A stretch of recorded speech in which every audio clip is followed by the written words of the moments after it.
Hello, friends. This is Marvin SB, and this is Art by SB Art Instruction. And again, we are looking at mark making and more specifically brush control when using a mop brush or a rounded brush with a pointed tip. So important that we're able to control our instrument in a way that we can have the lines that we require for the work we're doing.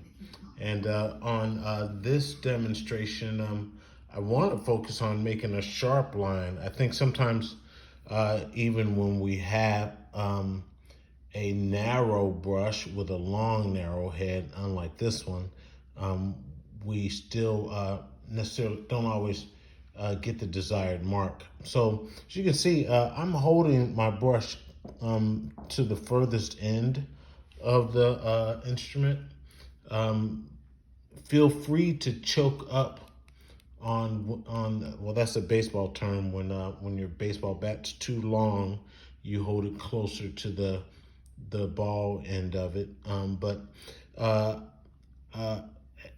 if you need for more control to move your hand further down, just make sure that the surface of your art is dry so that you don't drag your hand through a wet surface. If it is in fact dry, I sometimes, like the rich and famous, use my pinky finger as a distance guide in order to maintain the distance that I'm looking for. So we want to be able to make a line that is not that it has to be straight, but that can be consistent, a consistent width. Or when I want a sharp line, I want to be able to get a line that's nice and sharp. Why is that important? Some of the images that we want to convey won't translate as they should if your line doesn't have that kind of control. So like in this case, let's say these were telephone poles or electric wires. I want to really be able to communicate what that form is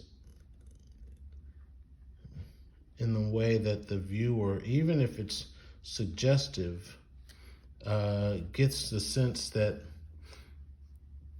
this is what's familiar to them. Power lines, and that they really feel like they identify with that object. It doesn't translate as well if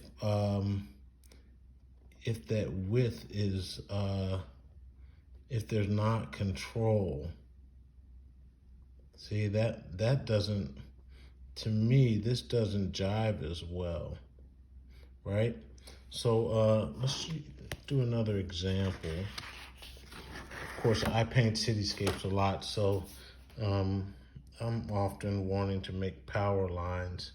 But we did a demonstration the other day where we made bamboo leaves, and it's important that at the tip of that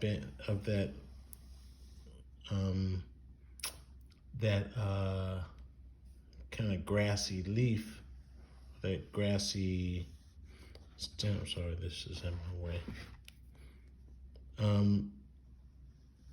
That it's nice and fine, and then my leaf is thin and thick and thin again.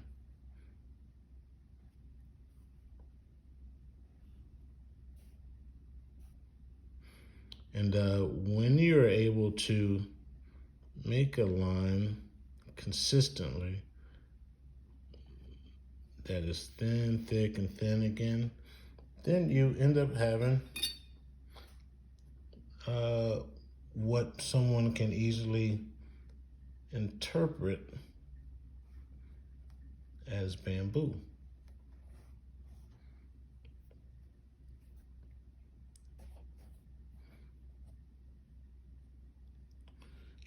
And if these marks aren't thin where I want them to be thin and thick where I want them to be thick, then I run the risk of it not translating. So that's the quick 5-minute demonstration. More to come, and we'll keep working on line control. Hope you have a great day. My name is Marvin Espy, and this is Art by Espy Art Instruction.